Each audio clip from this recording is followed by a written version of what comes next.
During the service entry sheet, if you remember, we had to always enter the prices. $10 per hour for basic electric service or $20 per hour for advanced electric service. Just like how we maintain price lists or info records for regular physical materials or non-stock materials, can we maintain the price for services? Well, the answer is yes. How do you do that? So go to Service Master, Service, and Service Conditions. There are three ways in which you can maintain prices for services. You can just maintain the base price. So electric service, base price $10 per hour. Or you could say for the Chicago plant, the price is $11 per hour for basic electric service. And for Chicago, the price is $12 because the price for a service could differ by city or plant. Also, the services could differ with vendor. Vendor 4001 ABC Foods or ABC Electric Services could supply a basic electric service for $11 and somebody else could deliver the same service for $9. So the price of a service is basically dependent on plant, which is the location that you're procuring the services for, and the vendor who is supplying that service, right? So you could maintain prices for a service for any of these possible combinations, or you could do it standalone. So let's see how we do that. So go to Service, Service Conditions, and click on Add. And over here, you could enter the materials or services. So elect serve 01. The amount is $10 per hour. And unit is USD. And electric service advanced is going to be $20 per hour. And labor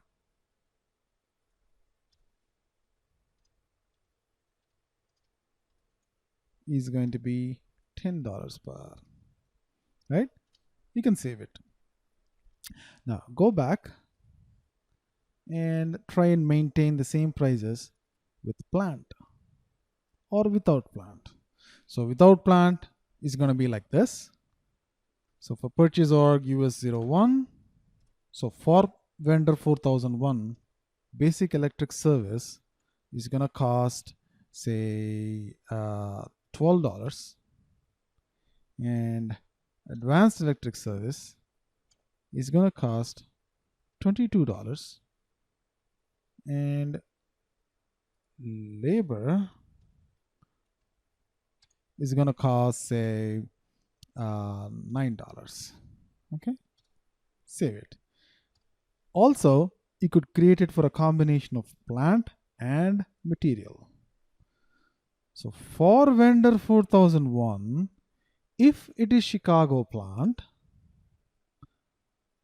and for basic electric service, the amount is $13.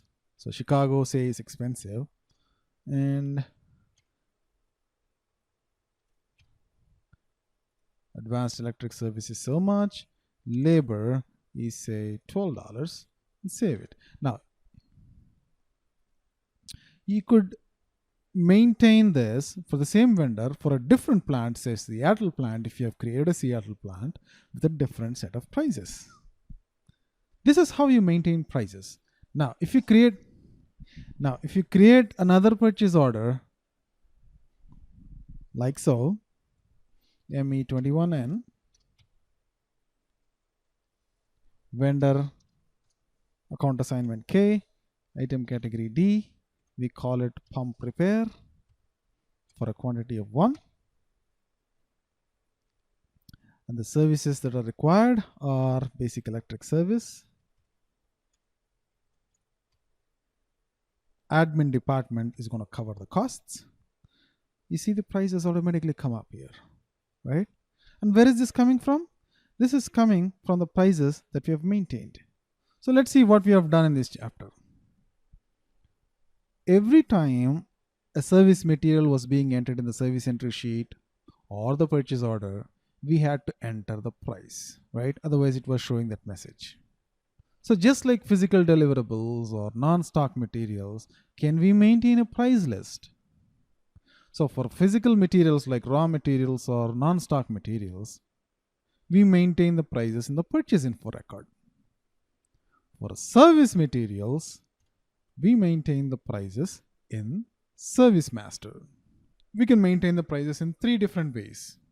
We can maintain a base price, which is just the price for that service material, or we can maintain a price by vendor. And why do we maintain prices by vendor? Because each vendor's price could be different for different kinds of services. So we could maintain price list by vendor. And also we could maintain price list by vendor and plant combination. Meaning the same vendor is going to supply a particular material in the Chicago plant at a particular price and the San Francisco plant at a different price. It's the same material or same service. So these are the three different ways in which you can maintain prices for services. The transaction codes for that are all under Service Master, Service, Service Conditions. And these are the three different ways in which you can maintain the prices for services. For a service without plant, and for service with plant and vendor. Right? And these are the different transaction codes. Create, change, display. And when you enter a PO and enter the service material in the PO for that line item, the prices are automatically picked up. Okay, that completes the chapter on pricing. So we'll move on to the exercises in the next chapter.